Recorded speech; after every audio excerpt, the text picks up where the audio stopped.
बिस्मिल्लाहिर्रहमानिर्रहीम। Session 2 of project management में हम स्टार्ट करने वाले हैं आज का सेशन। और आज के सेशन के अंदर हम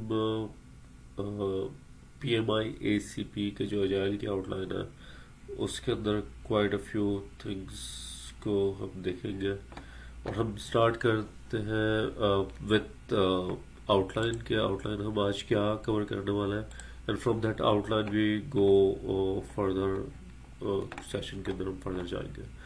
सो थ्रू आउटलाइन हम स्टार्ट करेंगे।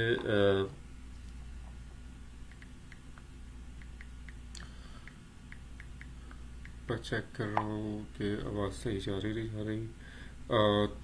जो हम आउटलाइन में हम सबसे पहला जो काम करेंगे वो करेंगे हम review of the last session. Review of the last session के अंदर हम क्विकली ये देखेंगे कि लास्ट सेशन के अंदर हमने क्या चीज़ें पढ़ी थी। उसके बाद हमारे पास एजाइल या PMI ACP का डोमेन 1 है, और डोमेन 1 के अंदर एजाइल के प्रिंसिपल और हमारे पास माइंडसेट के हवाले से कुछ चीज़ें हैं जिसको हम देखेंगे। एजाइल प्रिंसिपल और माइंडसेट के बारे में हम कुछ चीज़ें देखेंगे।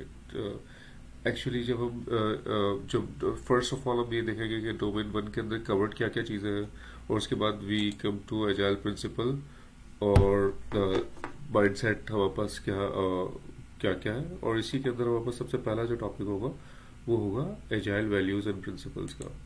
बस अब एजाइल वैल्यूज एंड प्रिंसिपल्स कर लेंगे तो एक बहुत इम्पोर्टेंट टॉपिक है जो कि एजाइल मेथोडोलॉजीज का है।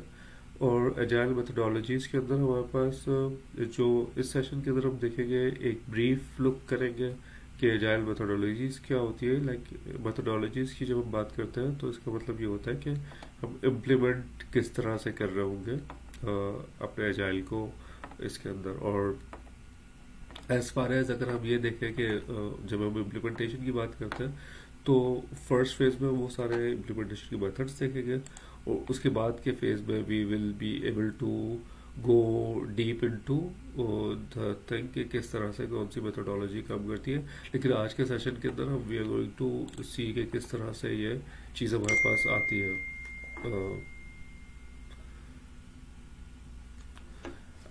उसके बाद हम एजाइल मेथोडोलॉजीज जब हम कवर कर लेंगे तो उसके बाद एक बड़ा इम्पोर्टेंट टॉपिक है जो कहलाता है इंफॉर्मेशन रेडिएटर्स। इंफॉर्मेशन रेडिएटर्स का मतलब और नॉलेज शेयरिंग के आप किस तरह से अपनी इंफॉर्मेशन को शेयर करते हो विद एजाइल टीम, ये हम इसके अंदर देखेंगे। फिर एक शॉर्ट सा टॉपिक है हमारे पास जो कहलाता है सर्वेंट लीडरशिप। सर्वेंट लीडरशिप एक लीडरशिप स्टाइल है जो कि एजाइल प्रेफर करता है, उसकी हम बात करेंगे। और फाइनली आज का हमारा जो फाइनल टॉपिक होगा वो बहुत इंपॉर्टेंट टॉपिक है, that is with the name of agile terminologies. Agile terminologies का मकसद ये होता है कि हम क्योंकि जब भी आपको कोई भी काम करना होता है उसके लिए इम्पोर्टेंट चीज़ ये है कि आपको उसके बेसिस का पता होना चाहिए। लाइक फॉर एग्जांपल अगर आप किसी स्पेसिफिक एक स्पेसिफिक सब्जेक्ट को लर्न करना चाहते हैं तो उस सब्जेक्ट की आपको टर्म्स का पता होना चाहिए। तो इस स्पेसिफिक सेक्शन के अंदर हम we are going to learn कि हमारे पास एजाइल की टर्म्स क्या क्या है। ठीक है, अराउंड ये पूरा सेशन 1 से 1.5 घंटे का होगा, थोड़ा सा और ऊपर भी जा सकता है लेकिन अप्रोक्सीमेटली 1 से 1.5 घंटे का होगा। तो हम स्टार्ट करते हैं लास्ट सेशन के रिव्यू से, and then we go forward from here। अच्छा, जब हमने एजाइल का कोर्स अनाउंस किया था तो प्रोजेक्ट मैनेजमेंट तो थी लेकिन उसमें बहुत क्लियरली डिफाइंड था कि ये एजाइल डेवलपमेंट का कोर्स है। तो वजह इससे एजाइल डेवलपमेंट इसका मतलब ये है कि ये ज़्यादा फोकस जो है सॉफ्टवेयर डेवलपमेंट से रिलेटेड है, और वजह इससे सॉफ्टवेयर डेवलपमेंट से रिलेटेड तो ज़्यादा एडवांटेज उनको मिलेगा जो सॉफ्टवेयर से रिलेट करते हैं। लेकिन देर आर जो लोग ऐसे हैं जो ऑर्गेनाइजेशंस के अंदर काम करते हैं, क्योंकि agile is new project management framework, और उसके अंदर जो बिजनेस के यूजर्स होते हैं तो उनका भी डेफिनेटली रोल होता है जो आज के सेक्शन में भी हम डिस्कस करेंगे। तो अगर आपको इसकी नॉलेज होगी, और इसमें बहुत सारे ऐसी चीज़ें हैं जो अपार्ट फ्रॉम सॉफ्टवेयर डेवलपमेंट भी आपकी डे टू डे लाइफ में काम आएगी, लेकिन मेजरली जो ये कोर्स रन होगा वो सॉफ्टवेयर डेवलपमेंट के कॉन्टेक्स्ट के अंदर ही रन होगा। अब हम रिव्यू से स्टार्ट करते हैं। और लास्ट सेक्शन के अंदर हमने कुछ चीज़ें अंडरस्टैंड की थी कि जो प्रोजेक्ट होता है एक तो टेम्प्रेरी होता है। टेम्प्रेरी से मुराद ये कि उसकी स्टार्ट डेट होती है, एंड डेट होती है। और ये कि एंडेवर होता है, वन वी से एंडेवर, इसका मतलब ये होता है कि इसके अंदर कोई एफर्ट आपकी लगती है, ठीक है। और एंडेवर के अगेंस्ट पे आप जो है एक यूनिक प्रोडक्ट, सर्विस या रिजल्ट क्रिएट करते हो। तो हमने ये भी बात की थी कि यूनिक का मतलब हर मरतबा एक चीज़ डिफरेंट होगी, ठीक है। प्रोडक्ट, सर्विस और रिजल्ट की भी हमने बात की थी। प्रोडक्ट एक टेंजिबल चीज़ होती है जिसको आप छू सकते हो। सर्विस एक आपकी खिदमत के तौर पे, लाइक फॉर एग्जांपल प्रोडक्ट की अगर हम एग्जांपल लें, बहुत क्विक मैं इसको लूँगा, तो हमने ये बात की थी कि ये क्रिएट करता है। तो प्रोडक्ट फॉर एग्जांपल अगर आपके पास एक वाटर बॉटल है, वो आपकी एक प्रोडक्ट है, सही। सर्विस अगर आप HR में हायरिंग की सर्विस दे रहे हो, ये आपकी एक सर्विस है। और रिजल्ट हमने ये बात की थी कि रिजल्ट बेसिकली आप एंड रिजल्ट डिस्कस करते हो। तो फॉर एग्जांपल अगर आप किसी फॉर एग्जांपल इस वक्त इलेक्शन हो रहे हैं, ठीक है, और इलेक्शन की कैंपेन के अंदर यू प्रोवाइड कि भाई मैं सोशल मीडिया से इतनी एंगेजमेंट क्रिएट करूंगा या करूंगी कि आपको एज अ रिजल्ट जो है वोट ज्यादा मिलेंगे, ठीक है। तो बेसिकली ये रिजल्ट्स की कमिटमेंट है, राइट। तो आप किसी भी प्रोजेक्ट के अंदर रहते हुए एक यूनिक प्रोडक्ट, सर्विस और रिजल्ट क्रिएट कर सकते हो। उसके बाद हमने ये देखा था कि प्रोजेक्ट किस तरह से डिफरेंट है ऑपरेशनल वर्क से। तो फॉर एग्जांपल अगर आप किसी फैक्ट्री में जाते हो, लेकिन फैक्ट्री में आपकी वही बॉटल क्रिएट हो रही है, राइट। लेकिन वो बॉटल एक ही स्पेसिफिक मोल्ड से, एक ही शेप में और बार बार मतलब रिपीटेडली क्रिएट हो रही है। तो उसके लिए हमारे पास सिंपली ये है कि ये एक ऑपरेशनल वर्क है, क्योंकि ये एक ही चीज़, क्योंकि हमारे पास प्रोजेक्ट के अंदर हम देखेंगे सबसे पहला जो इसके अंदर लिखा हुआ कि ये एक यूनिक चीज़ होगी, राइट। तो क्योंकि आप एक ही चीज़ डे बाय डे रोज कर रहे हो, तो ये यूनिक चीज़ रही है। तो ऑपरेशनल वर्क और प्रोजेक्ट में सबसे पहला डिफरेंस तो ये है कि एक यूनिक और प्रोजेक्ट यूनिक होता है, जबकि ऑपरेशनल वर्क यूनिक आपके पास नहीं होता, ठीक है। दूसरा ये है कि जो मेजर डिफरेंस इसके अंदर ये है कि प्रोजेक्ट के अंदर आपके स्टार्ट एंड डेट होती है, जबकि ऑपरेशनल वर्क के अंदर अगर आप देखेंगे तो आपके पास वो रिपीटेडली हो रहा होता है। आप मिसाल के तौर पर if you are working somewhere और रोज आपने 9 से 5 जाना है, और मतलब वो अनलिमिटेड टाइम तक है जब तक आप उस स्पेसिफिक जॉब कर रहे हैं।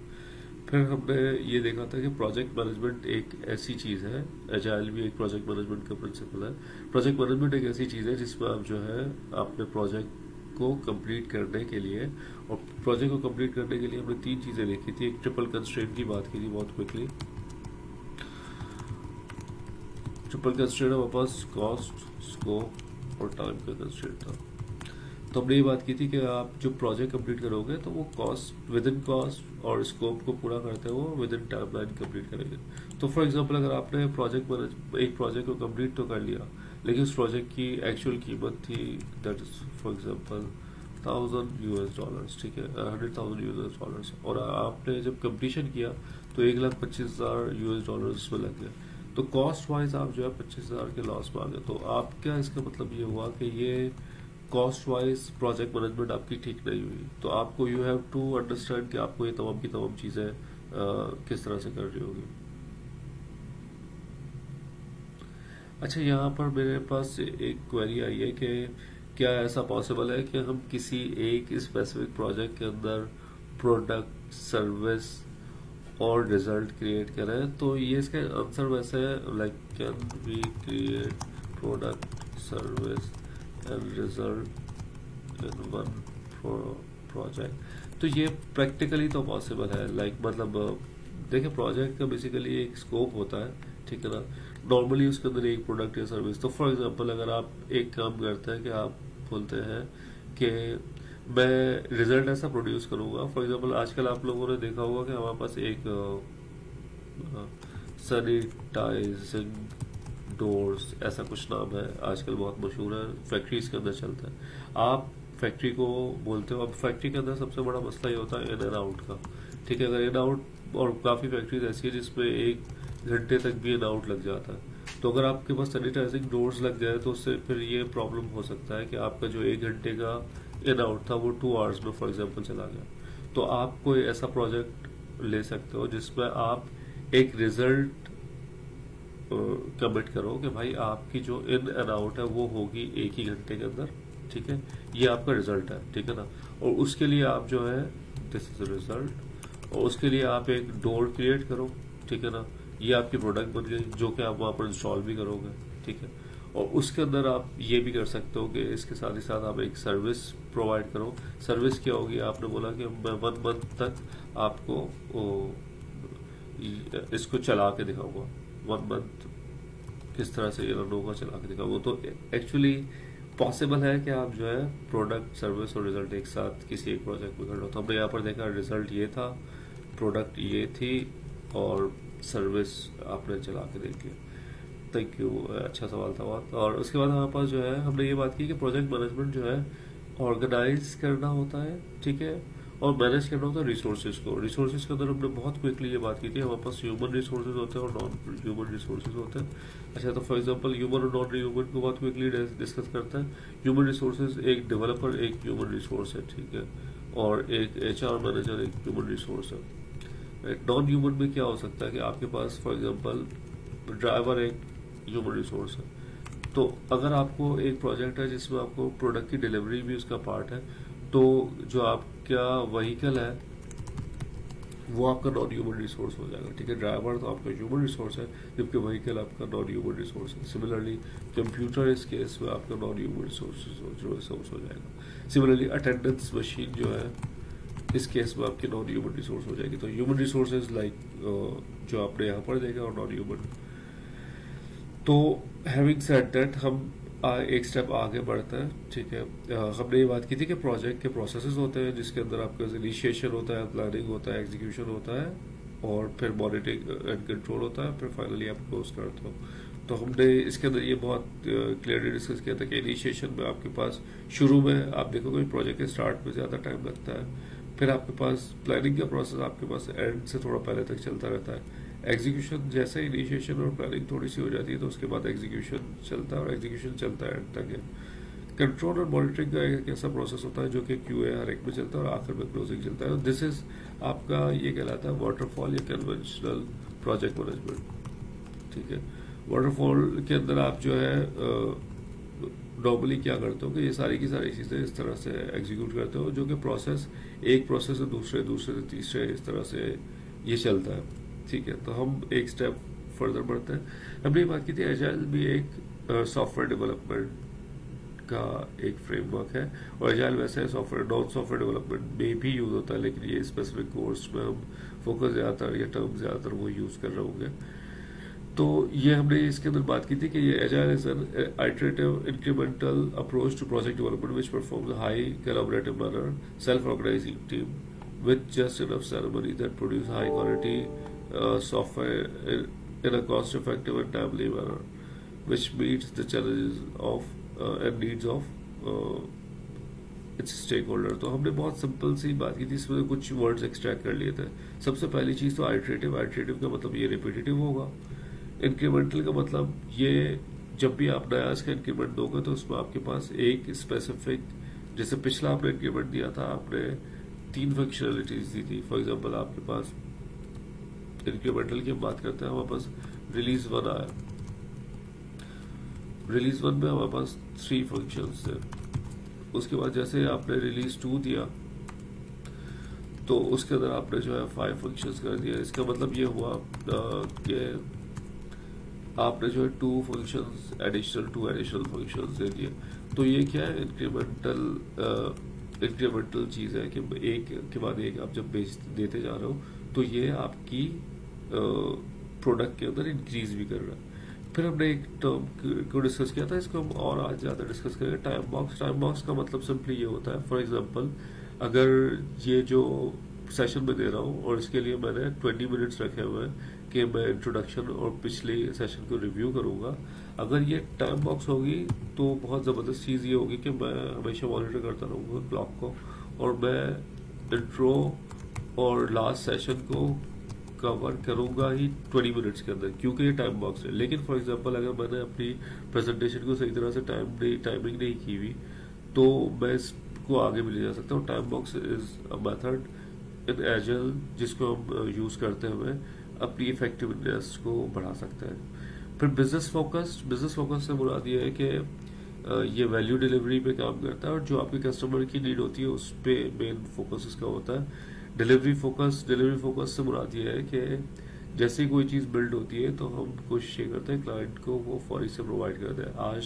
मैं सेशन के अंदर मैं आपसे कुछ रियल वर्ल्ड एग्जांपल्स भी डिस्कस करूंगा सॉफ्टवेयर की, जिसके अंदर हम थोड़ा सा डिलीवरी को भी डिस्कस करेंगे किस तरह से होता है। रिस्पॉन्सिव हमने बात की थी कि क्योंकि आप कस्टमर से मिल रहे हो तो, और जो नॉर्मल वाटरफॉल के मेथड में आप जो है बार बार नहीं मिलते हो तो आप उसका रिस्पॉन्स उस तरह से नहीं हो रहा। प्रिडिक्टेबल, अच्छा आपके पास जो है एक चीज होती है अनप्रिडिक्टेबल और प्रिडिक्टेबल। जो वाटरफॉल कहलाता है, वाटरफॉल नॉर्मली अनप्रिडिक्टेबल होता है। वन वी से अनप्रिडिक्टेबल से मुराद ये है कि आप एक प्रोजेक्ट डिसाइड करते हो कि भाई मुझे, फॉर एग्जांपल अभी थोड़े दिन पहले मेरे पास एक क्लाइंट आया और उसने मुझे कहा कि भाई हमें एक साइट बनानी है जिसका नाम है docsy.me, इस तरह की साइट बनानी है और इसके अंदर हमारे पास उसके ऊपर हमारे पास है कुछ ऐसा कि डॉक्टर्स आप ऑनलाइन हायर कर सकते हो और वहां से आप सर्विसेज डॉक्टर्स की ले सकते हैं। तो वाटरफॉल के अंदर होगा ये कि हमने सारे जो स्कोप होगा वो पहले डिफाइन करना है, ठीक है। तो स्कोप के अंदर मिसाल के तौर पर मेरे पास 10 आइटम्स हैं, तो आपका जब प्रोजेक्ट बनेगा आप उसमें से 10 में से एक आइटम या 2 आइटम बहुत एक्सीड भी कर सकते हैं, थोड़े कुछ आइटम्स जल्दी भी खत्म हो सकते हैं। तो ये तमाम की तमाम चीजें हमारे पास जो है वाटरफॉल में अनप्रिडिक्टेबल होती है क्योंकि इसमें स्कोप पहले कर लिया जाता है। क्योंकि स्कोप पहले कर लिया जाता है जब आप कोड लिखने जाते हैं, उसके अंदर कोड प्रोजेक्ट को डेवलप करते हैं, उस वक्त अगर आपके कोई इश्यूज आता है तो आपको आइडिया नहीं होता। ऑन द अदर हैंड आपके पास एजाइल के अंदर हम कुछ इस तरह से करते हैं क्योंकि ये इंक्रीमेंटल होता है, ठीक है, और इसको आप बार बार डिलीवरेबल भी इसके फौरन आ रहा होता है तो आपको फौरन पता होता है। फॉर एग्जांपल मैं इस वक्त प्रोजेक्ट के 4th वीक पे हूँ। 4th वीक पे क्योंकि मेरे पास डिलीवरी भी आ चुकी है, 4th वीक का एक स्मॉल सा प्रोजेक्ट बन के भी आ चुका है, तो मुझे ये पता होगा कि भाई अब आगे 6ठे वीक में क्या होगा। On the other hand waterfall में हमें ये नहीं पता चलता क्योंकि क्लाइंट से बिल्कुल एंड में मिलते हैं और क्लाइंट की रिक्वायरमेंट उस वक्त तक बाजू का चेंज भी हो जाती है। फिर हमने ये बात की थी कि ये अडॉप्टेबल भी है। अडॉप्टेबल का मतलब ये होता है कि अगर आपके पास चेंज होगा तो एक बहुत इंपॉर्टेंट टर्म यूज होती है एजाइल के अंदर कि एम्ब्रेस चेंज, और change for good, basically improvement के लिए चेंज को हमेशा एम्ब्रेस किया जाता है। तो फॉर एग्जांपल अगर मैं वाटरफॉल और एजाइल के बीच में फर्क देखूं तो हमारे पास वाटरफॉल के अंदर हमने एक साइनअप की स्क्रीन बनाई है जिसमें यूजर नेम है और पासवर्ड है और यहाँ पर साइन मौजूद है, राइट। तो अब ये हमारे पास एक डिजाइन हमने बनाया हुआ है जो कि हमारा एक प्रोजेक्ट है जो हम क्लाइंट को पिच कर चुके हैं। और हुआ ये कि वाटरफॉल के केस में मैं बात कर रहा हूँ, वाटरफॉल के केस में ये होगा कि यूजर अगर मेरे पास आता है और वो मुझसे कहता है कि भाई मुझे जो है ना यहाँ पर फॉरगेट पासवर्ड का एक ऑप्शन चाहिए, तो वाटरफॉल के केस में हम यूजर को मना करेंगे, हम कहेंगे कि भाई इनिशियल डिजाइन जो था, इनिशियल डिजाइन तो आपका ये था, we can not do that thing, right. लेकिन एजाइल के केस में एजाइल प्रेफर करता है कि अगर ये वाकई एक वैल्यू प्रोड्यूस कर रहा है तो फॉरगेट पासवर्ड आप बिल्कुल ऐड कर सकते हो। इससे जरूर टाइमलाइन और कॉस्ट बढ़ेगी, इससे कोई इनकार नहीं, लेकिन हम रिस्ट्रिक्ट नहीं करेंगे यूजर को कि पहले आप ये पूरा चीज कंप्लीट करो उसके बाद ही हम ये काम करेंगे, तो वो अडॉप्टेबल भी होता है। और इसके बाद फाइनल जो पॉइंट है, फोकस ऑन व्हाट वर्क्स। एक चीज यूज होती है, इसको हम आगे भी देखेंगे, आपके पास जो सेल्फ ऑर्गेनाइजिंग टीम्स का एक कॉन्सेप्ट होता है। सेल्फ ऑर्गेनाइजिंग टीम्स को हम आगे भी देखेंगे, लेकिन सेल्फ ऑर्गेनाइजिंग टीम्स में बेसिकली मकसद ये है कि जो टीम इसके अंदर काम कर रही होती है वो सारी की सारी रिस्पॉन्सिबिलिटी अपने ऊपर ले रही होती है और वो फोकस इस चीज पे कर रही होती है कि भाई किस स्पेसिफिक चीज से वैल्यू ऐड हो रही है ओवरऑल आपके प्रोजेक्ट के अंदर। अच्छा, मेरे पास एक सवाल आया है कि increment means increase in scope, ये एक सवाल मेरे पास आया है, लेकिन इंक्रीमेंट का मतलब इंक्रीज ऑफ स्कोप नहीं है। इंक्रीमेंट का मतलब ये है कि जैसे ही आप आइटरेटिव डिलीवरी जो दे रहे हो तो जो हर फॉर एग्जांपल आपके पास जो आइटरेटिव डिलीवरी हर 2 वीक्स के अंदर दे रही है, हर 2 वीक में आपको एक नया रिलीज सॉफ्टवेयर का भेज रहा है, तो वो जो नया रिलीज आएगा वो इंक्रीमेंटल होगा, मतलब पिछले से उसमें और एडिशनल चीजें होगी, मतलब विद इन स्कोप ही होगा लेकिन एडिशनल चीजें होगी, तो it's not increase of scope but the delivery के अंदर आपके पास होगा। फिर हमने एडवांटेजेस डिसएडवांटेजेस देखे थे, ये मैं प्रेजेंटेशन ऑलरेडी शेयर कर चुका हूँ, तो ये हमारे पास ओवरऑल कवर हो गया कि लास्ट सेशन के अंदर हमने क्या चीज़ें की थी। अब हम आज के सेशन में आते हैं और आज के सेशन में हम आपको आइडिया है कि ये हम PMI ACP की आउटलाइन को फॉलो कर रहे हैं। PMI ACP के अंदर उन्होंने डिफरेंट डोमेन्स दिए हुए हैं और आज के दिन हम जो है डोमेन 1 के ऊपर फोकस करेंगे। और डोमेन 1 के अंदर एजाइल प्रिंसिपल्स एंड माइंडसेट है। एजाइल प्रिंसिपल्स एंड माइंडसेट एक बुनियाद है, अगर आपको प्रिंसिपल्स एंड माइंडसेट्स अच्छी तरह से पता होंगे तो you will be able to work और एजाइल किसी भी मेथड के अंदर काम करेंगे आपके लिए बेस्ट चीज़ होगी, क्योंकि मतलब आपके पास फाउंडेशन होगी and you can go from there. तो हम स्टार्ट करते हैं एजाइल प्रिंसिपल्स एंड माइंडसेट में।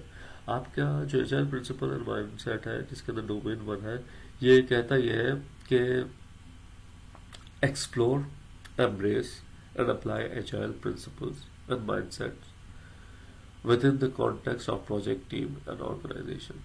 ठीक है, अब यहाँ पर कुछ बहुत सारे लफ्ज हमारे पास आ गए और हम इसको सबको ब्रेक डाउन करके समझेंगे। और ये हम समझ रहे हैं डोमेन 1 को, और डोमेन 1 जो है वो है एजाइल प्रिंसिपल्स एंड माइंडसेट, और ये कहता ये है, उसकी भी हम बात करते हैं कि क्या कहता है। Sorry about that। तो उसकी भी हम बात कर लेते कि ये क्या कहता है। हम इसको तोड़ेंगे पूरे जुमले को और अंडरस्टैंड करेंगे कि एक्चुअली सबसे पहला जो टर्म है एक्सप्लोर। एक्सप्लोर का मतलब ये है कि हम पहले तो सबसे पहला काम ये होगा हमारा कि हम लर्न करेंगे कि एजाइल एक्सप्लोर करेंगे एजाइल प्रिंसिपल एंड माइंडसेट क्या चीज़ मतलब है, क्या चीज़। ठीक है, फिर एम्ब्रेस, जब भी ये वर्ड एम्ब्रेस यूज होता है, एम्ब्रेस का मतलब ये होता है कि हम इस स्पेसिफिक चीज़ को फोकस करके ऑर्गेनाइजेशन के अंदर अगर हम इसके अंदर क्या है कि अगर पाकिस्तान के अंदर हमें जो है एम्ब्रेस करना है ज़्यादा सेविंग्स को एम्ब्रेस करना, मतलब आप उस चीज़ को फोकस करोगे कि आपकी कम्युनिटी के दौरान यह है। एंड अप्लाई का मतलब तो आपको पता है कि भाई ये हम प्रिंसिपल्स को लर्न करके उसको अप्लाई करेंगे। ठीक है ना, और किस चीज़ को एम्ब्रेस एक्सप्लोर अप्लाई करना है, एजाइल प्रिंसिपल्स एंड माइंडसेट को। ठीक है, तो ये आप डोमेन 1 की हम बात कर रहे हैं और उसके अंदर हमने ये बात की है कि ये एजाइल प्रिंसिपल एंड माइंडसेट्स की हम बात कर रहे हैं। ठीक है,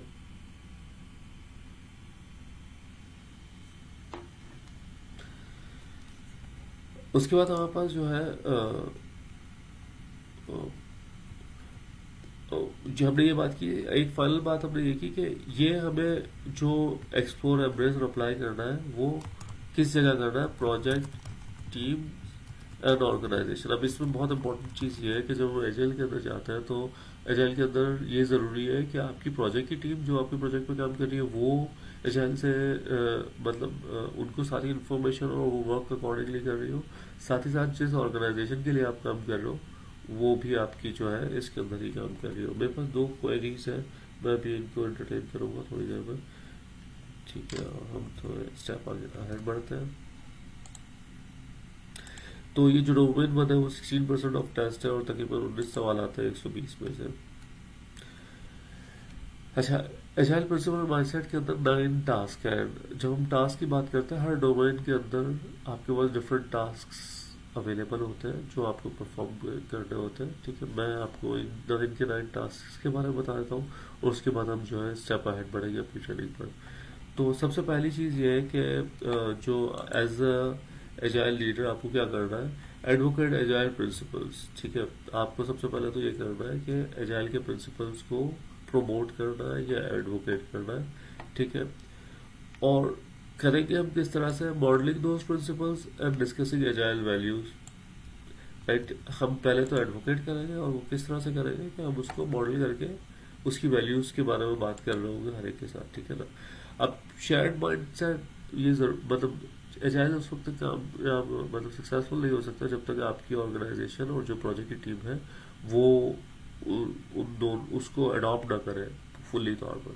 तो उसके लिए इम्पोर्टेंट चीज़ ये है कि आपको उस चीज़ को एडवोकेट करना है, पहले तो कन्विंस करना है कि एजाइल है। तो फॉर एग्जांपल अगर आज की तारीख में हमारे पास जो लाइव सेशन में एक्स नंबर ऑफ यूजर्स हैं, ठीक है, तो सबसे पहले तो हमें उनको समझाना होगा कि भाई ये एजाइल इंपॉर्टेंट है और जब वो आएंगे, ठीक है, तो इस तरह से आपको ऑर्गेनाइजेशन के अंदर भी बताना होगा कि अगर हम अपनी प्रोजेक्ट मैनेजमेंट की प्रैक्टिस चेंज कर रहे हैं तो हम किस तरह से कर रहे हैं, एजाइल पे कर रहे हैं, और एजाइल पे क्यों कर रहे हैं, वो आपको उनको वैल्यू डिफाइन करनी होगी, ठीक है। उसके बाद help ensure that everyone has a common understanding of the values and principles, right, and a common knowledge around the agile practice and terminologies, ठीक है। अब हम जब बात करते हैं कॉमन अंडरस्टैंडिंग एंड नॉलेज, अच्छा अब होता ही है कि ऑर्गेनाइजेशन में जब भी हम सॉफ्टवेयर डेवलपमेंट करें या अदरवाइज कोई भी काम करें,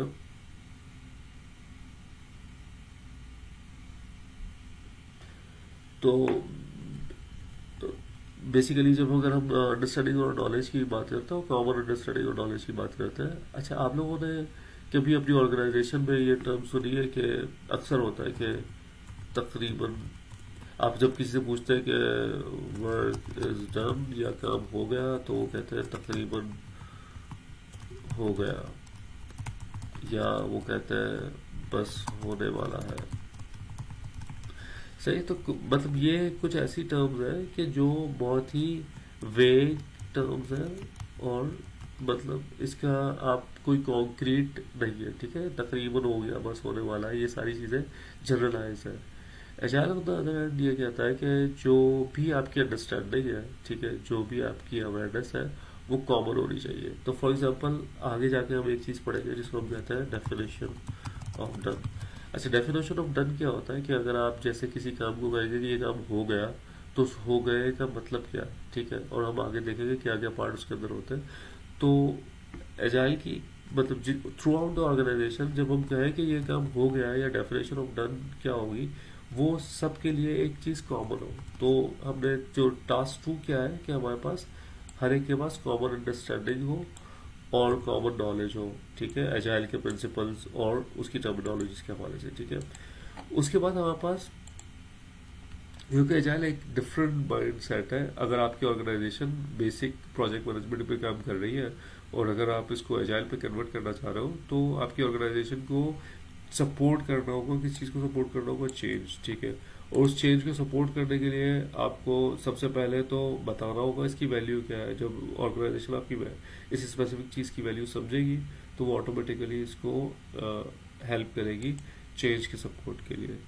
तो basically for example support change के अंदर मैं अगर आपको एक बात बताऊं कि हमारे पास यहाँ पर एक टर्म यूज होती है ट्रस्ट, राइट। तो आप एजाइल के अंदर टीम्स के ऊपर ट्रस्ट करते हो, ट्रस्ट एक प्राइमरी फैक्टर है। व्हेन यू से ट्रस्ट, तो बहुत सारी ऑर्गेनाइजेशन ऐसी होती है कि जहाँ पर आपके पास जो मैनेजर होते हैं वो अपर चेकर्स होते हैं, ठीक है, या बहुत ज़्यादा डोमिनेटिंग होते हैं, ठीक है। अपर चेकर्स से मुराद है कि वो बार बार देखते रहते हैं कि हुआ हुआ नहीं हुआ। जब आपकी ऑर्गेनाइजेशन में ट्रस्ट आता है तो उसके बाद ऑटोमेटिकली आप, क्योंकि आप समझते हैं कि जो आपकी टीम काम कर रही है वो रिस्पॉन्सिबल है, आप उनको काम असाइन करते हैं, और उसके बाद जो है जब उसका टाइम लेने वापस काम लेने का टाइम होता है तो वो आप उस वक्त लेते हैं, और आपकी टीम भी उसी तरह से क्योंकि कमिटेड होती है तो वो आपको रिजल्ट अकॉर्डिंगली प्रोवाइड करती है। तो आपके पास टास्क 3 क्या है, आपको सपोर्ट चेंज करना है, ठीक है। उसके बाद टास्क 4 इसी डोमेन 1 के अंदर क्या है, प्रैक्टिस विजुअलाइजेशन, ठीक है। प्रैक्टिस विजुअलाइजेशन से क्या मतलब है, फॉर एग्जांपल अगर आपने अक्सर सुना होगा विजुअलाइजेशन एक बहुत ही इम्पोर्टेंट टेक्निक है। एक तो विजुअलाइजेशन आप लोगों ने सुना होगा सीक्रेट वगैरह के अंदर, लेकिन एक एक्चुअली विजुअलाइजेशन प्रैक्टिकली बहुत इम्पोर्टेंट है। जो दुनिया के जो भी बड़े बड़े लोग अब तक गुजरे हैं उनके पास अपने कुछ गोल्स होते थे, और वो उन गोल्स को, मैं ऐसे बहुत सारे बड़े कामयाब लोगों को जानता हूँ और मैंने देखा है, उनकी स्टोरीज के अंदर भी देखा है, वो क्या करते हैं अपने गोल्स को बहुत ही एक विजिबल पोजीशन में रख लेते हैं। Excuse me,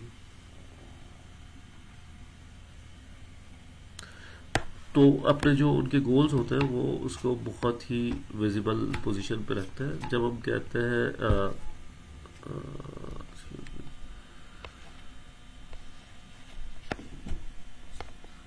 sorry about that, चला। तो जब हम कहते हैं कि विजिबल पोजीशन पे रखते हैं, तो मैं ऐसे लोगों को जानता हूँ कि भाई वो जैसे अपने बेड के करीब ही जैसे ही सोकर उठते हैं तो उनके गोल्स जो होते हैं वो गोल्स वहाँ पर डिस्प्लेड होते हैं, ठीक है, कि उन्होंने जिंदगी में क्या करना है। तो सिमिलरली एजाइल के अंदर भी विजुअलाइजेशन की जो टेक्निक है वो सिंपली इस तरह से है कि आप अपनी जो प्रोग्रेस है प्रोजेक्ट की वो इस तरह से डिस्प्ले करें कि वो बिल्कुल सामने आपके पास मौजूद हो, और उसकी हम टेक्निक भी देखेंगे, ठीक है। अच्छा, फिर contribute to a safe and trustful team environment. अच्छा, when you say safe and trustful team, trust already हम बात कर चुके हैं। सेफ से क्या मतलब है? फॉर एग्जांपल आई नो ऐसी ऑर्गेनाइजेशन भी होती है कि जहां पर अगर आप खुद से कोई काम अच्छे के लिए भी कर लें तो वो सेफ इसलिए नहीं होता कि आपके जो मैनेजर है या जिसको आप रिपोर्ट कर रहे हैं वो इनसिक्योर हो जाता है, वो बोलता है कि यार ये खुद से मुझसे पूछे बगैर कैसे कर लिया। एजाइल इसको नहीं देखता। एजाइल ये कहता है कि अगर वो कोई भी टास्क जो अगर वैल्यू ऐड कर रहा है तो धन तो वो अप्रूव है, अगर कोई भी टास्क जो वैल्यू ऐड नहीं कर रहा तो वो अनअप्रूव है। तो अगर कोई मेरे साथ जो काम करता है, मेरी टीम का मेंबर है और जो मुझे रिपोर्ट करता है, अगर वो भी कोई ऐसा एक्शन ले लेता है मुझसे पूछे बगैर जिससे ओवरऑल प्रोजेक्ट में वैल्यू ऐड हो रही है, तो दैट इज ओके। तो वो हमें अगेन 5वां टास्क है इस डोमेन के अंदर। फिर 6ठा टास्क जो है हमारे पास एक चीज होती है एक्सपेरिमेंटिंग विद न्यू टेक्निक्स, क्योंकि हमारे पास ओवरऑल एजाइल का मकसद ये है कि हमें वैल्यू ऐड करनी है, और वैल्यू ऐड करने के लिए आपको नए से नया तरीका निकाल के लाना होता है। तो फॉर एग्जांपल जैसे सैलानी पहले फिजिकल ट्रेनिंग करवाता था, ठीक है ना, मैंने बहुत सारी ट्रेनिंग सैलानी के साथ फिजिकल भी करवाई। अभी हमारे पास ये कोविड आ गया, ठीक है, तो हुआ ये कि सैलानी ने सोचा एक क्रिएटिव वे लाया, ठीक है, न्यू टेक्निक की एक्सपेरिमेंट किया कि भाई इसको हम ऑनलाइन करते हैं। और मुझे नहीं पता कितनी इनकी मेहनत लगी होगी टू आइडेंटिफाई कि फेसबुक पे कैसे होगा, स्क्रीन शेयरिंग कैसे होगी, चीज़ें सारी की सारी, और फिर ट्रेनर्स को जमा करना। तो बेसिकली अगेन एजाइल आपको फोकस करता है कि भाई आप नई टेक्निक्स को करें। अच्छा, जब आप नई टेक्निक्स करेंगे तो उसमें फेलियर भी होगा, तो एजाइल उसको एक्सेप्ट करता है कि अगर आप कोई अच्छे के लिए फेलियर हुआ तो दैट इज ओके। अब फाइनल 3 टास्क हमारे पास रह गए और फिर हम अपने टॉपिक की तरफ और फर्दर बढ़ेंगे, ठीक है। इसमें आपके पास जो है आपकी जो टीम्स है वो शेयर नॉलेज करेगी, ठीक है। इंपॉर्टेंट चीज क्या है, नॉलेज को शेयर करेगी और नॉलेज साइलोज नहीं होंगे। अच्छा, नॉलेज साइलोज बेसिकली क्या चीज होती है और शेयरिंग नॉलेज क्या चीज होती है? शेयरिंग नॉलेज तो सिंपल चीज है। अब जैसे आपके ऑर्गेनाइजेशन के अंदर एक चीज होती है जिसके अंदर जब आप प्रोजेक्ट डेवलप करते हैं तो प्रोजेक्ट के विकीज होते हैं, ठीक है। विकीज के अंदर आपके पास सारी की सारी डिटेल्स लिखी होती है, ठीक है ना। सिमिलरली अगर आप जब कोड करते हैं तो उसमें कमेंट्स करते हैं कोड के अंदर, ठीक है। ये सारी की सारी चीजें नॉलेज शेयरिंग के अंदर आती है, ठीक है। इंफॉर्मेशन या नॉलेज साइलोज जो होते हैं। अच्छा, आपकी ऑर्गेनाइजेशन में जहाँ भी आप काम कर रहे हैं बहुत सारी जगह पर ये एक रिवाज होता है कि जो एक बंदा है जिसके पास, अगर फॉर एग्जांपल आप किसी सॉफ्टवेयर हाउस में, और सॉफ्टवेयर हाउस में आप जो है क्रेडिट रेटिंग का सॉफ्टवेयर बनाते हैं, और जो रेट कैलकुलेट करने का एक मॉड्यूल है वो किसी मिस्टर एक्स के अलावा कोई उसको हाथ ही नहीं लगा सकता, ना वो समझ सकता है, ठीक है। तो ये कहलाता है नॉलेज साइलोज। तो मतलब जब तक मिस्टर एक्स नहीं आएगा उस वक्त तक आप इस मॉड्यूल पे काम ही नहीं कर सकते। जबकि एजाइल इसको बोलता है कि आपकी जो नॉलेज है रिलेटेड टू प्रोजेक्ट और रिलेटेड ऑर्गेनाइजेशन वो शेयर होनी चाहिए, और नॉलेज साइलोज मतलब सेपरेट नॉलेज नहीं होनी चाहिए।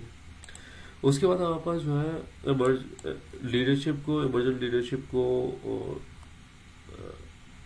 बेसिकली इनकरेज करता है। व्हेन वी से इमर्जेंट लीडरशिप, तो हमारे पास हमने पहले भी सेफ एनवायरनमेंट की बात की है।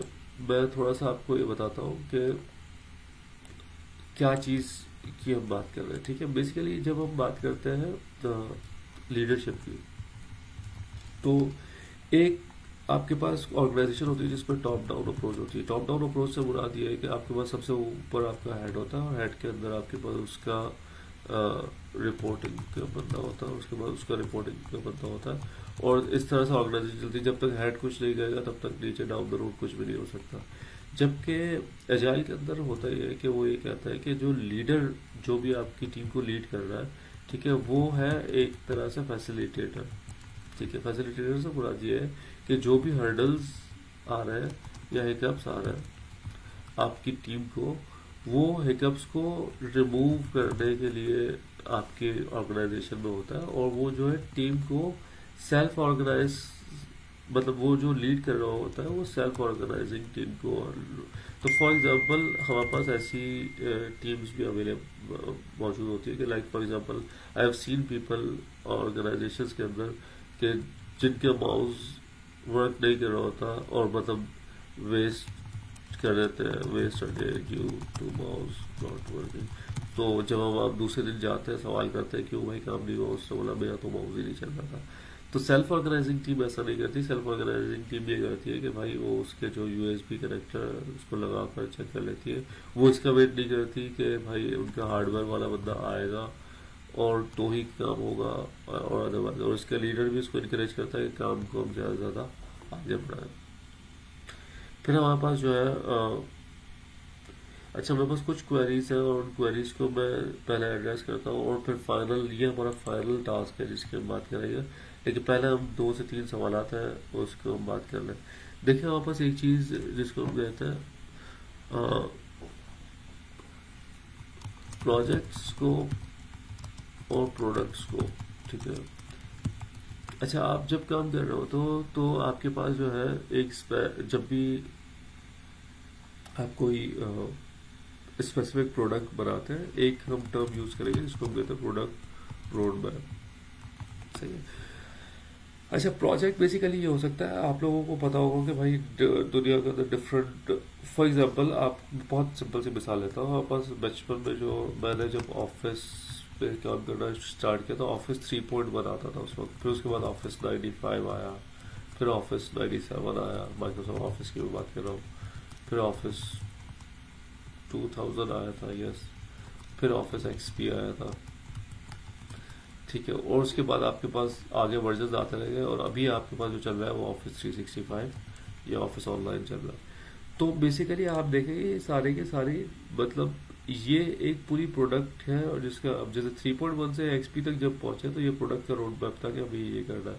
लेकिन एज अ प्रोजेक्ट हम लेंगे तो मतलब 3.1 इन इटसेल्फ एक प्रोजेक्ट था। तो प्रोजेक्ट एक, अगर प्रोडक्ट का स्कोप नॉर्मली ज्यादा होता है, और जब हम प्रोडक्ट रोड मैप एक चीज है वो आगे हम देखेंगे तो हमें समझ में आ जाएगा। ये पहला सवाल था। दूसरे सवाल का मैं जवाब दे रहा हूँ। अच्छा, इंक्रीमेंट से मुराद हमने ऑलरेडी बात कर ली है, वो लूप से उसका नहीं ताल्लुक है, ये आपकी प्रोडक्ट में जो आप इंक्रीमेंट करोगे उससे उसका ताल्लुक है। फिर हमारे पास यहाँ पर लिखा हुआ है एक और सवाल कि इस स्पेसिफिक ट्रेनिंग में एसीपी सर्टिफिकेशन करवाएंगे। हमने ये बात की है आपसे कि ये एसीपी सर्टिफिकेशन का पूरा कोर्स कवर करेगा। सर्टिफिकेशन आपको डेफिनेटली पीएमआई की साइड से करनी होगी। इस स्पेसिफिक सर्टिफिकेशन करने के लिए आपको सैलानी से सर्टिफिकेट डेफिनेटली मिलेगी। ठीक है, अच्छा, नॉलेज साइलोज का एक सवाल है। नॉलेज साइलोज हमने बात की है। अगर हम साइलोज को, मैं अगर आपको एक तस्वीर दिखा दूँ तो आपको यही समझ में आ जाएगा। google.com और मैं images.google.com में आया और मैंने साइलोज लिख कर एंटर कर दिया। आप देखेंगे ये एक्चुअली होते हैं साइलोज। साइलोज का मतलब ये होता है कि एक स्पेसिफिक चीज को दूसरे, तो this is a silo, this is a silo, तो ये डिफरेंट साइलोज है, राइट। तो नॉलेज साइलोज से मुराद ये है कि ये हर एक की इन्फॉर्मेशन, जितने भी रिसोर्सेज होते हैं वो अपनी इन्फॉर्मेशन किसी और के साथ शेयर नहीं करते। वो इन्फॉर्मेशन अपने तक ही महदूद रखते हैं। इन्फॉर्मेशन होल्ड करके रखते हैं तो प्रोजेक्ट या आपका पर्पज है वो आगे नहीं बढ़ता। जो फाइनल प्रैक्टिस है जिसको हम ऑलरेडी डिस्कस कर चुके हैं वो सर्वेंट लीडरशिप की प्रैक्टिस है, जिसके अंदर लीडर्स आपके ऐसे होते हैं कि जो आपको हेल्प करते हैं टू आगे बढ़ने के लिए। अच्छा, एक टर्म आई है, हालांकि यहाँ पर शायद यूज किए नहीं किए, जिसको कहा गया कि भाई बॉटलनेक क्या होता है। तो बॉटलनेक एक बहुत जनरल टर्म है। बॉटलनेक अगर मैं आपको अगेन एग्जांपल दे दूँ इमेजेस से ही तो आपको समझ में आ जाएगा। बॉटलनेक बेसिकली होता ही है कि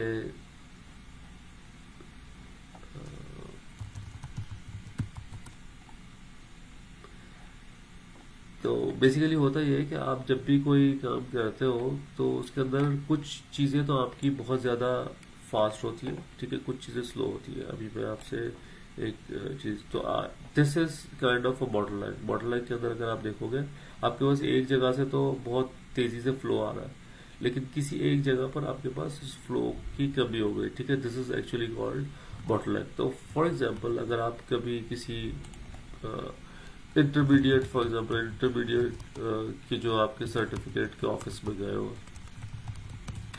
तो होता यह है कि मिसाल के तौर पर आपके पास जो चेक करने, जो आपके सर्टिफिकेट चेकर्स हैं या जो निकालने वाले हैं, ठीक है, वो तो बहुत सारे हैं, ठीक है, तो वो क्या करता है कि वो आपके सर्टिफिकेट फटाफट निकाल के देते हैं। लेकिन एक जो फाइनल अप्रूवर होता है, आपने देखा होगा एक बंदा बैठा होता है बिल्कुल कोने में, तो आपके पास मिसाल के तौर पर 3 चेकर है, वो फटाफट चेक करके अप्रूवर की डेस्क पे देते जा रहे हैं। अप्रूवर सिर्फ आपके पास एक है, तो सारे सर्टिफिकेट जाकर उसकी डेस्क पे जाकर जमा हो जाता है।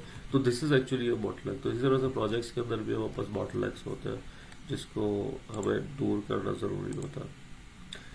तो हमने डोमेन एक बहुत बड़ा टॉपिक कवर कर लिया है, ठीक है, जो कि डोमेन 1 के एजाइल प्रिंसिपल माइंडसेट के जो 9 के 9 टास्क है वो क्या होते हैं। अब टास्क से हम आगे बढ़ रहे हैं, ठीक है। हमने वैल्यूज एंड प्रिंसिपल्स पे थोड़ा सा काम किया, डिस्कस किया है ऑलरेडी। हमने बार बार कुछ वर्ड्स तो देख लिए, तो उसको तो हम जल्दी से स्किप करते जाएंगे और जो नई चीज़ें हमारे पास आएगी वो हम देखेंगे, ठीक है। फिर हम एक बहुत इंपॉर्टेंट चीज़ देखेंगे जो कि फ्रेमवर्क्स और मैथडोलॉजीज है, जिसके अंदर हम स्क्रम, कानबान, लीन, उन 3-4 चीज़ों की बात करेंगे और फिर हम आगे बढ़ेंगे। तो हम बात कर रहे हैं एजाइल वैल्यूज एंड प्रिंसिपल्स।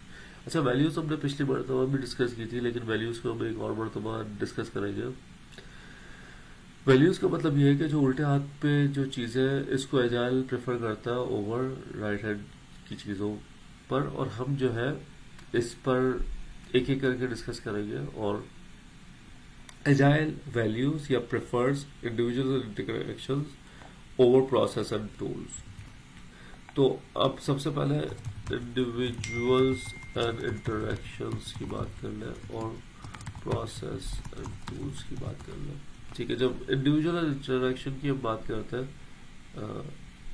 अच्छा, सर्वेंट लीडरशिप की रिपीट का मुझे बात आई है। सर्वेंट लीडरशिप पे हमारे पास एक पूरा स्लाइड है जिसको हम इंशाल्लाह डिस्कस करेंगे।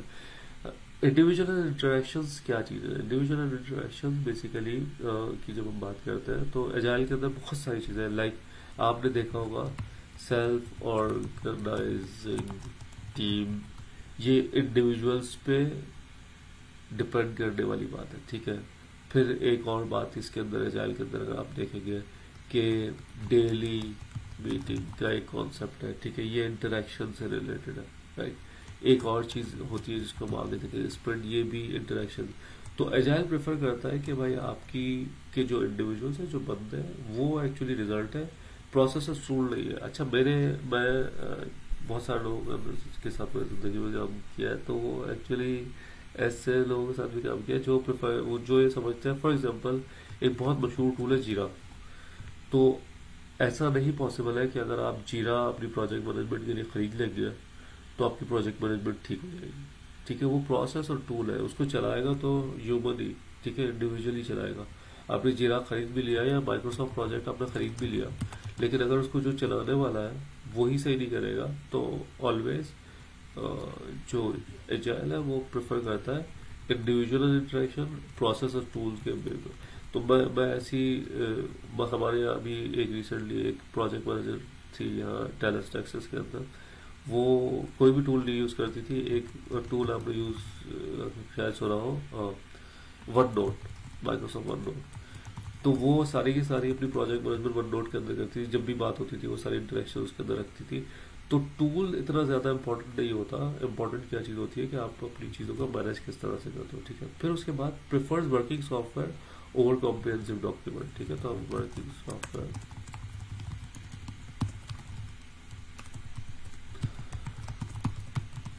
तो फॉर एग्जांपल वर्किंग सॉफ्टवेयर और कॉम्प्रिहेंसिव डॉक्यूमेंट के बीच में क्या डिफरेंस होता है कि फॉर एग्जांपल अगर आपके पास कोई एक आप किसी कंपनी के अंदर के लिए काम कर रहे हो और उससे आप ये कहते हो कि भाई मैं आपको जो है सॉफ्टवेयर बना कर दूंगा, और आप उनको कोई एक चलती हुई लाइक ये मैं एक doxy.me एक साइट है और मैं यहाँ पर साइन अप पे आ गया, आपने सिंपली ये किया कि जो आपके सॉफ्टवेयर का क्लाइंट था उसको आपने बोला कि भाई ये देखिए मैंने जो है ये मैंने जो है ये स्पेसिफिक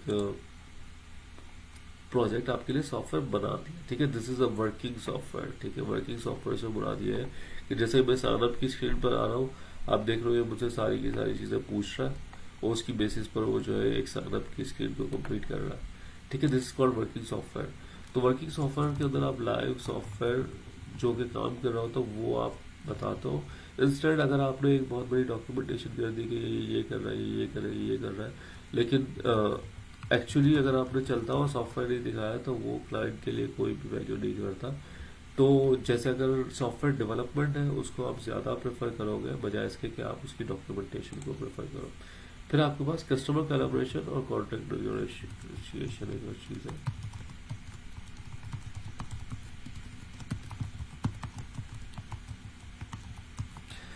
अच्छा, बाज़ औक़ात ऐसा होता है कि अभी हम रिसेंटली एक क्लाइंट की साइट बना रहे हैं और उस क्लाइंट की साइट वो एक फूड की चीज़ें बेचता है, ठीक है, जो तो हेल्दी फूड बेचता है, ठीक है। तो हम लोगों ने उनके साथ डिस्कस किया, हमने एक वेबसाइट शॉपिफाई की वेबसाइट को डिस्कस किया और हुआ ये कि जब हम आगे बढ़े तो उनकी वेबसाइट में उनके पास प्रोडक्ट्स के अंदर प्रोडक्ट के सेट्स बनते थे, ठीक है। तो अब एक ऑप्शन तो ये था कि हम उनको कहते हैं कि भाई जब हमने स्कोप ऑफ वर्क दिया था आपको इनिशियली तो उसमें प्रोडक्ट सेट थे नहीं, तो अब हम तो नहीं कर रहे, आपको इसके लिए चेंज रिक्वेस्ट देनी होगी।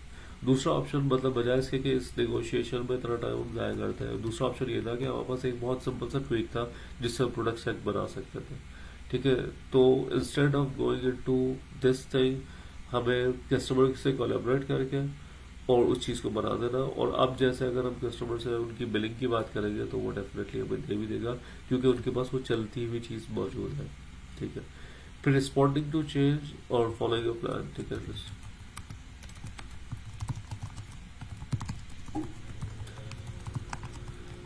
जब हम एजाइल के अंदर बात करते हैं तो एजाइल जो है ना रिसेप्टिव होता है, ठीक है, चेंज के। जब भी चेंज आपके पास आएगा तो एजाइल कभी भी मना नहीं करता, अगर वो चेंज आपकी प्रोडक्ट में वैल्यू ऐड कर रहा है तो डेफिनेटली वो करेंगे, ठीक है।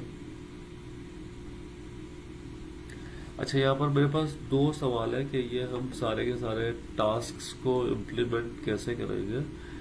बहुत अच्छा सवाल है कि how we will implement the task, ठीक है ना। ये एक बहुत अच्छा और वैलिड सवाल है। तो इसके अंदर इसका बहुत सिंपल सा जवाब ये है कि आगे हम जो है एजाइल की मेथोडोलॉजीज की आज ही बात करेंगे और उसको डिटेल में आगे की क्लासेस के अंदर देखेंगे।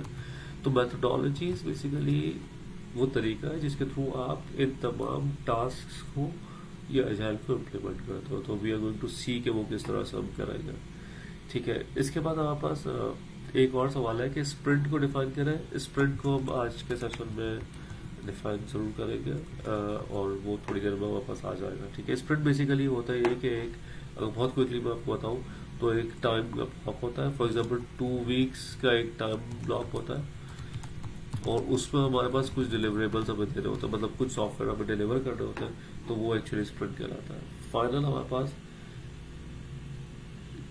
ACP का एग्जाम भी तो बेसिकली हमने ऑलरेडी बात कर ली है कि ACP you have to do it and Celani will provide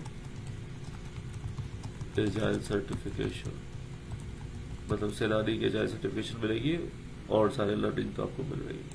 तो हैविंग सेड दैट, तो ये हमारे पास Agile की वैल्यूज है, ठीक है। और वैल्यूज के बाद अच्छा ये जो वैल्यूज है वो कहाँ पर दी हुई है, वो Agile मैनिफेस्टो के अंदर दी हुई है और आपके पास एक वेबसाइट है, मैं आपको साइट बताता हूँ जिसका नाम है Agile manifesto.org।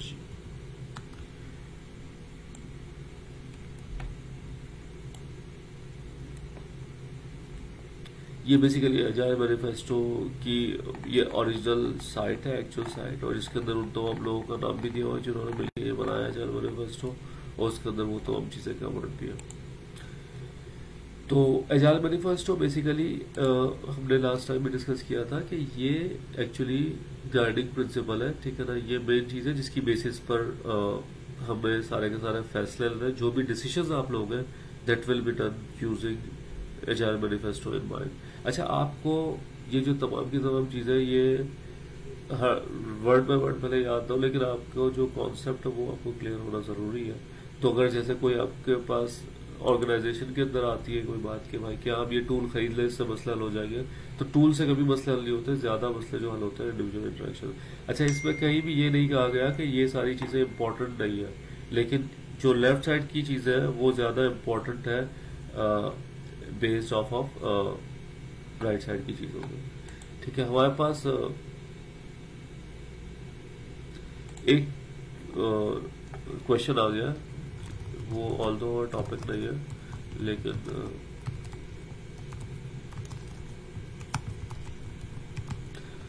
अच्छा सवाल है, इससे एक्चुअली लर्निंग होगी, इसलिए मैं इसको कॉल कर रहा हूँ। देखिए, माइलस्टोन बहुत अच्छा, माइलस्टोन होता क्या है, माइलस्टोन मैं आपको दिखाता हूँ होता क्या है, ताकि आपको क्लियर हो कि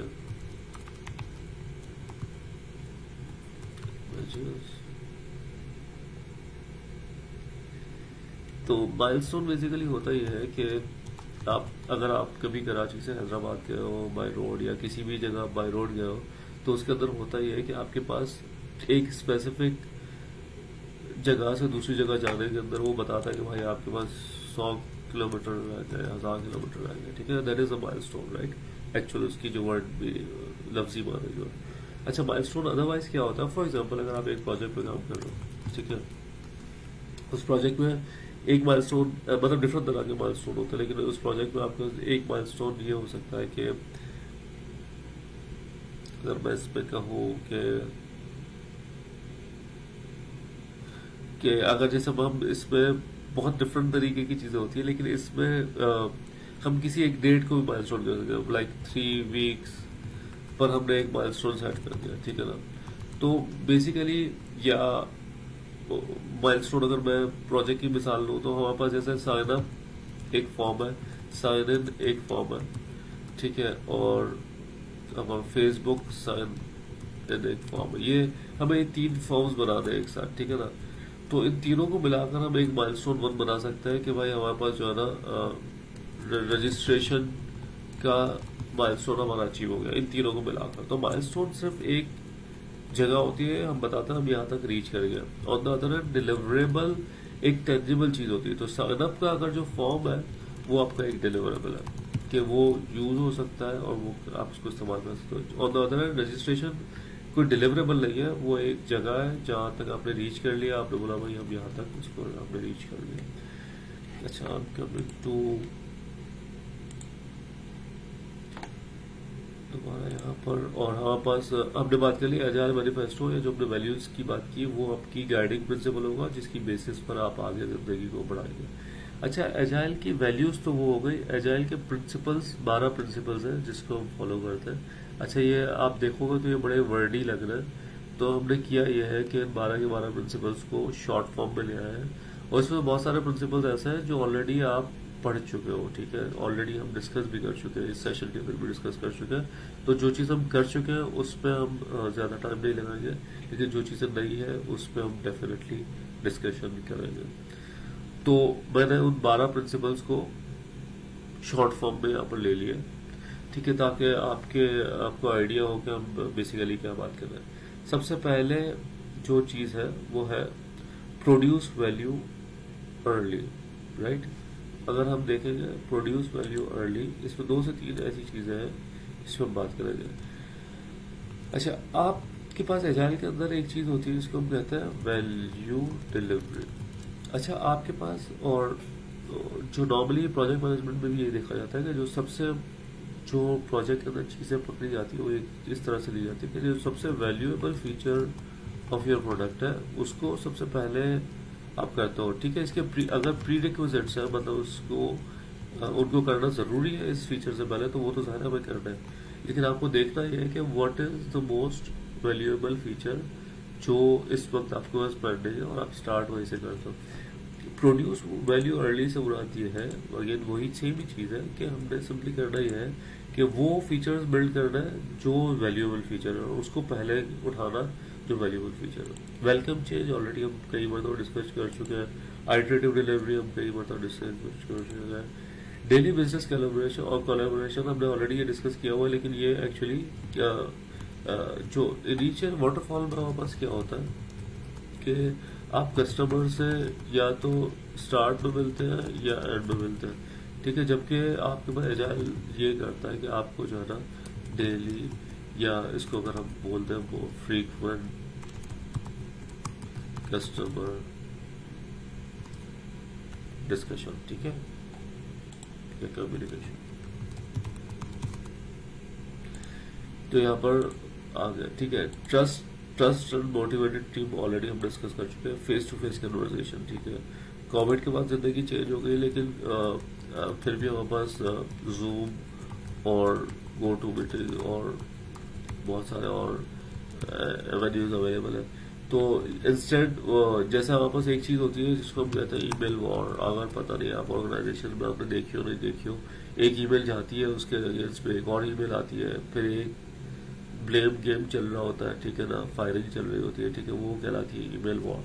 तो instead of going into email war and documentation, agile ये प्रेफर करता है कि भाई आप जो है फेस टू फेस कम्युनिकेशन कर लो, वो थ्रू ऑनलाइन भी हो सकती है, ठीक है। वर्किंग सॉफ्टवेयर ऑलरेडी हमने डिस्कस किया हुआ है। एक बहुत इंपॉर्टेंट चीज है सस्टेनेबल पेस,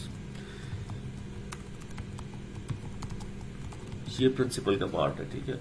तो सस्टेनेबल पेस से मुराद ये है कि आप डेवलपमेंट इस तरह से करो कि आपकी, लाइक फॉर एग्जांपल आप लोग तो आपको पता होगा कि जब भी हम जो है प्रोडक्शन में जाते हैं, जब भी आपका सॉफ्टवेयर रिलीज होता है तो प्रोडक्शन में जाते वक्त आपके पास डेफिनेटली एक चीज होती है जिसको हम कहते हैं स्पाइक्स आते हैं। स्पाइक्स का मतलब ये होता है कि जब आपके पास अर्न में बहुत ज्यादा प्रेशर बढ़ जाता है और आपके पास ओवर टाइम लगना होता है और आपको प्रोड्यूस करना होता है, ठीक है।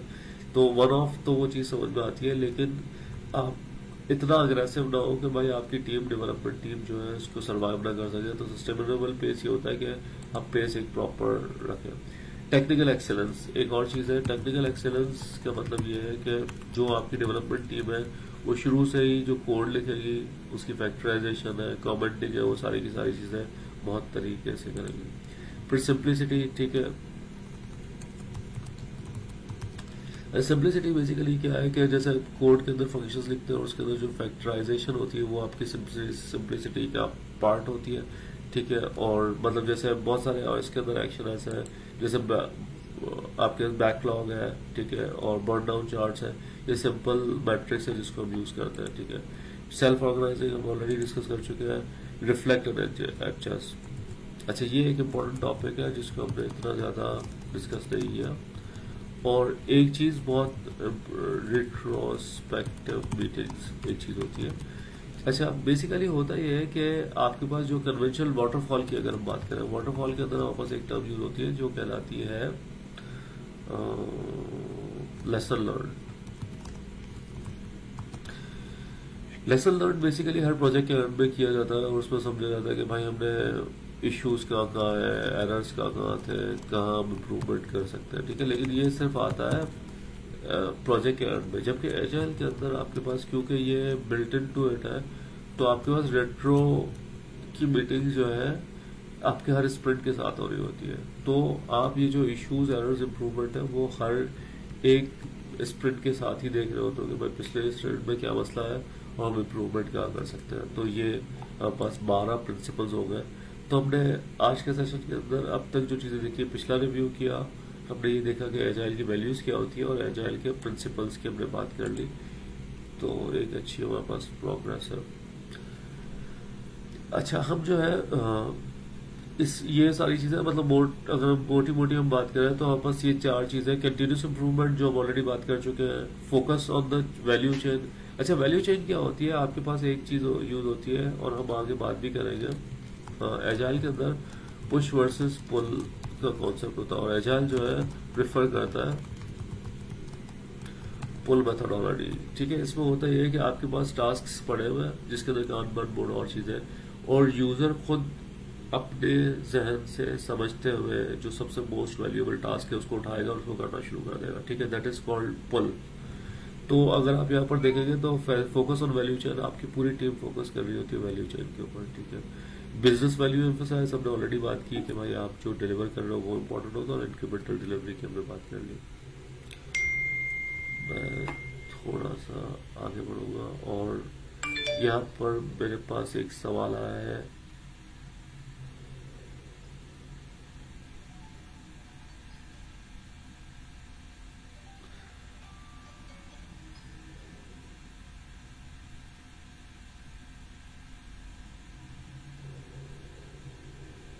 अच्छा देखिए, मेरे पास एक बड़ा इंपॉर्टेंट क्वेश्चन आया है, ठीक है ना।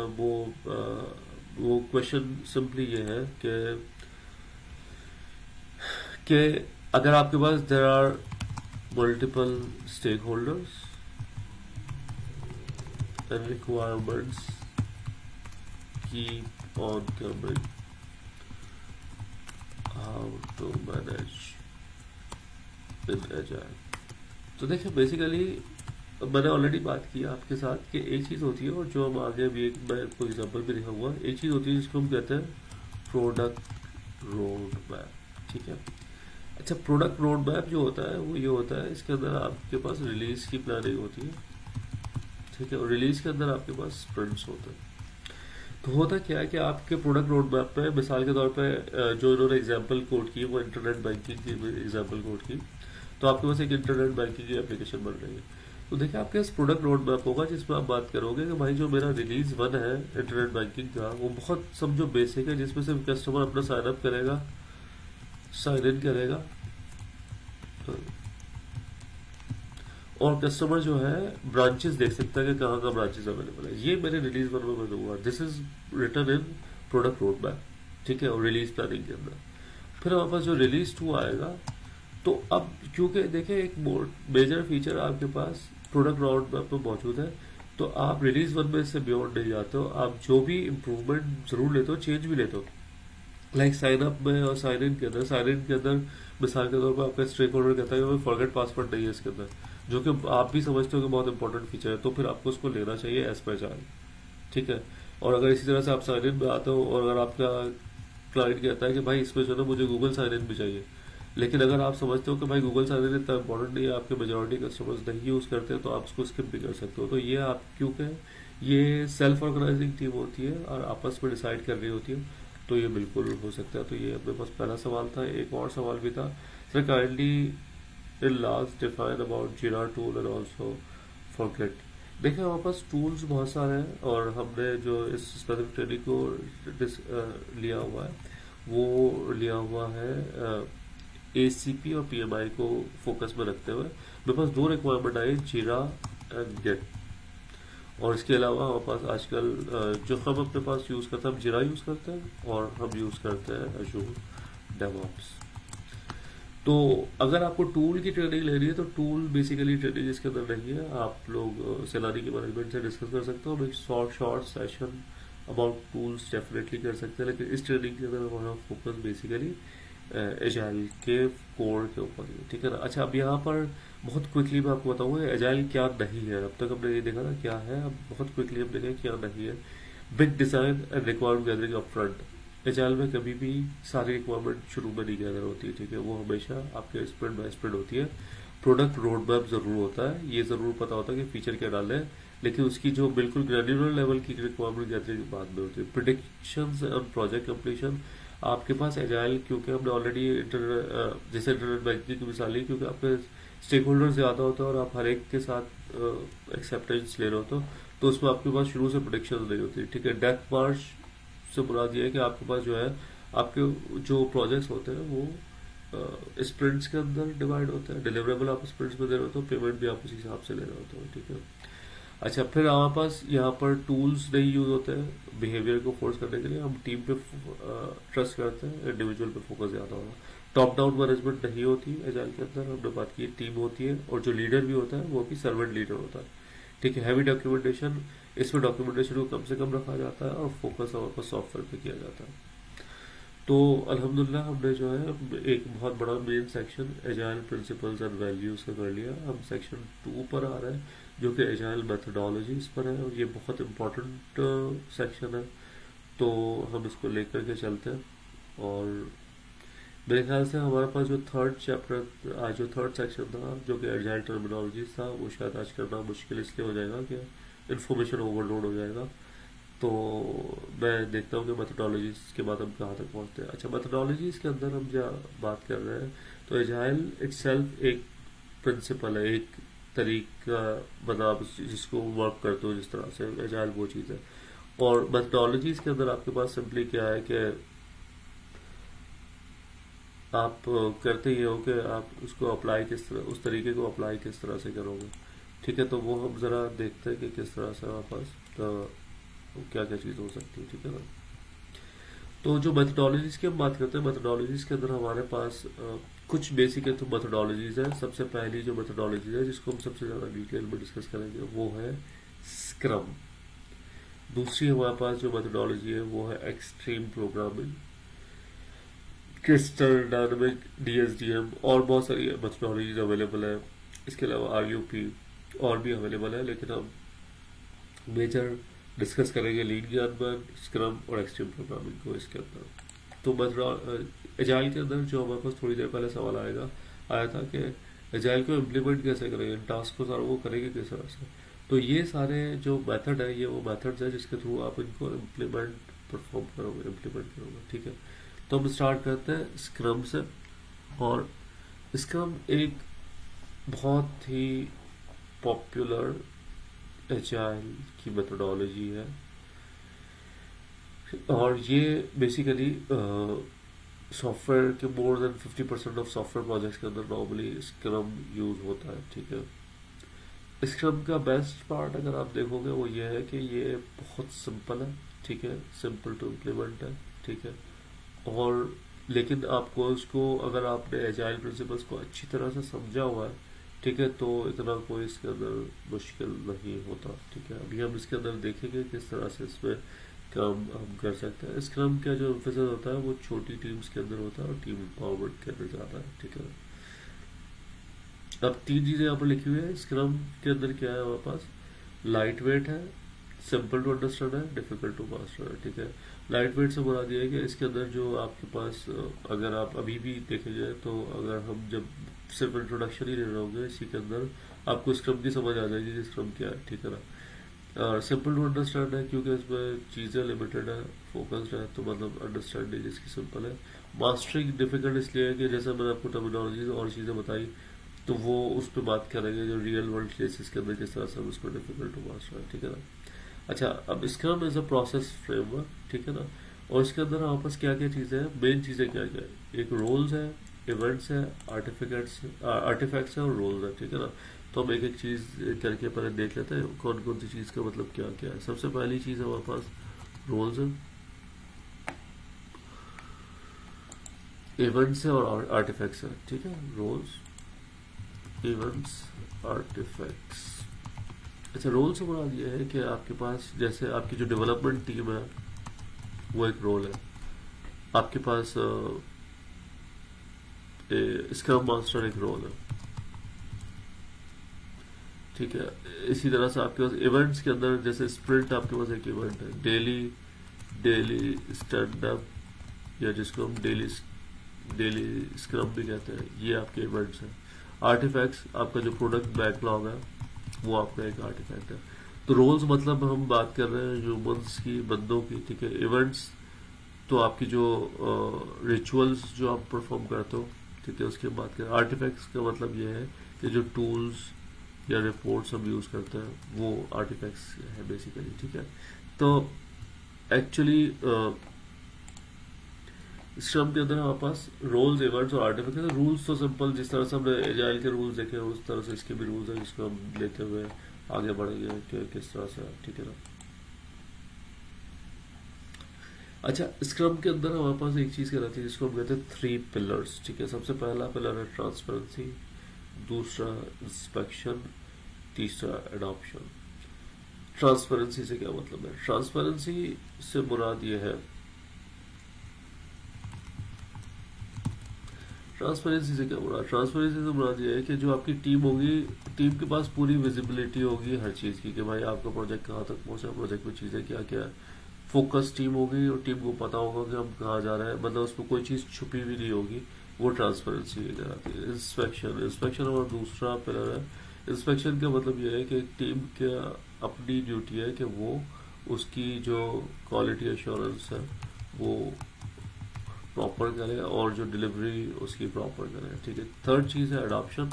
और जब हम अडॉप्शन की बात करते हैं, हमने ये बात की कि आप चेंज को एक्सेप्ट करते हो और चेंज को अडॉप्ट करते हुए आगे बढ़ते हो। और जैसे रिट्रो आपके अडॉप्शन का पार्ट है। जैसे मिसाल के तौर पर आपने एक स्प्रिंट किया, स्प्रिंट के अंदर आपने देखा कि ये फला जो एक्स बंदा है वो इस चीज़ में इतना ज़्यादा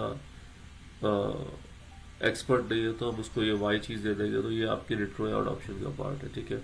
और ये सारी की सारी तीनों के तीनों पिलर्स किसके ऊपर बेस्ड है? ट्रस्ट के ऊपर बेस्ड है। तो जैसा कि हमने पहले भी डिस्कस किया कि स्क्रम के अंदर ट्रस्ट सबसे मेन चीज़ है, ठीक है।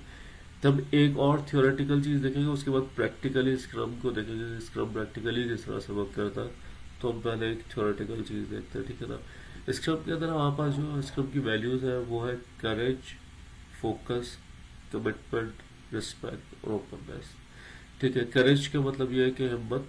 टीम के अंदर ये इतना करेज होता है कि भाई वो सही राइट चीज़ को करने के लिए आगे बढ़ती है, ठीक है। और वो देखो वो उसी वक्त सकता है जबकि आपके पास टीम में ट्रस्ट हो और आपकी लीडरशिप आपको सपोर्ट कर रही हो, ठीक है। फोकस का मतलब ये है कि हम जो है क्योंकि स्प्रिंट होता है, छोटा सा काम उसके अंदर होता है, तो क्योंकि मतलब हमारे पास छोटा हमारे पास 2 वीक्स का स्प्रिंट होता है, तो हम जल्दी से उसमें काम कर सकते हैं। कमिटमेंट से हमारे पास जो है क्योंकि टीम पूरी कमिटेड होती है आपके गोल से, तो जल्दी अचीव कर सकते हैं। रिस्पेक्ट टीम मेंबर्स का एक दूसरे के लिए होता है रिस्पेक्ट, जब ही वो आगे बढ़ सकते हैं। और ओपननेस का मतलब ये है कि टीम जो है जो भी इश्यूज और चैलेंजेस के बारे में बड़ी ओपन होती है और एक दूसरे से शेयर करती है और उसको रिजॉल्व करती है। आज के सेशन के हम फाइनल चीज देखने जा रहे हैं जो कि स्क्रम की टाइमलाइन है। एक चीज कहलाती है जिसको हम कहते हैं स्क्रम टाइमलाइन, ठीक है। अच्छा, स्क्रम टाइमलाइन की हम बात करते हैं, ये आपकी स्क्रम की टाइमलाइन है। अच्छा, स्क्रम की टाइमलाइन के अंदर आपके पास होता है कि सबसे पहली जो चीज़ बनती है वो आपका प्रोडक्ट का बैकलॉग है, सही है। प्रोडक्ट के बैकलॉग के अंदर आपके पास तमाम प्रोडक्ट के अंदर जो काम करना होता है वो सारी की सारी चीज़ें आ जाती है। तो मिसाल के तौर पे आपके 1000 टास्क आ गए जो आपके प्रोडक्ट के बैकलॉग में। फिर आप क्या करते हो? आप स्प्रिंट को प्लान करते हो, ठीक है। स्प्रिंट आपके पास नॉर्मली 1 to 4 वीक्स का होता है, यूनिवर्सली एक्सेप्टेड है ये, ठीक है। तो फॉर एग्जांपल आप जैसे स्प्रिंट स्टार्ट करते हो तो स्प्रिंट को स्टार्ट करने से पहले आपके पास आता है स्प्रिंट का बैकलॉग। आप देखोगे यहाँ पर पहले प्रोडक्ट का बैकलॉग आया और जैसे ही मेरे पास स्प्रिंट फाइनल हुआ मेरे पास स्प्रिंट का बैकलॉग आ गया, ठीक है। स्प्रिंट के बैकलॉग के अंदर हमारे पास एक चीज़ होती है जिसको कहते हैं यूजर स्टोरीज, ठीक है। यूजर स्टोरीज बेसिकली आपके पास रिक्वायरमेंट्स होती है कि जो यूजर की रिक्वायरमेंट्स है जो आपके पास डिस्प्ले हो रही होती है, ठीक है ना। फिर आपके पास जो है स्प्रिंट के टास्क आप परफॉर्म करते हो, ठीक है। आप यूजर स्टोरीज को डन करते जाते हो। जैसे डन करते जाते हो तो उससे आपके पास एक चीज़ बिल्ड होती है जिसको हम कहते हैं बर्न डाउन चार्ट। अच्छा, बर्न डाउन चार्ट एक इस तरह का चार्ट होता है जो ये बताता है कि आपके पास टास्क थे कितने और आपने कितने उसमें से कर लिए, ठीक है। और उसके बाद आपके पास जो है फाइनल प्रोडक्ट आती है, ठीक है, जिसको हम कहते हैं स्प्रिंट का जो डिलीवरेबल होता है। अच्छा, मैं यहाँ पर क्विकली ये बता देता हूँ कि हमारे पास इवेंट्स कौन कौन से हैं। स्प्रिंट प्लानिंग का इवेंट है, इसके अंदर डेली स्टैंड अप या जिसको हम डेली स्क्रम कहते हैं वो है। फिर हमारे पास स्प्रिंट डेमो है, एक्सक्यूज मी, डेमो है। और उसके बाद हमारे पास फाइनली रिट्रो है। तो ये हमारे पास स्प्रिंट प्लानिंग आ गई, डेली स्टैंडअप आ गया, स्प्रिंट डेमो आ गया और रिट्रो, ये 4 इवेंट्स हमारे पास होता है, ठीक है। तो आज के सेशन में हमने जो चीज़ें की हैं उसके अंदर हमने बेसिकली लर्न किया कि क्या हमारे पास एजाइल के प्रिंसिपल्स और वैल्यूज़ हैं, और हमने सबसे पहली मेथोडोलॉजीज देखी जिसका नाम है स्क्रम। और नेक्स्ट सेशन के लिए जो चीज़ होगी मैं कोशिश करूँगा विद इन दिस वीक में सबमिट कर दूँगा क्या क्या चीज़ हम करेंगे। मैं इसको यहीं तक रख रहा हूँ ताकि इन्फॉर्मेशन ओवरलोड ना हो जाए, ठीक है, और हम कंटिन्यू करते हैं नेक्स्ट सेशन में। थैंक यू सो मच और अल्लाह हाफिज।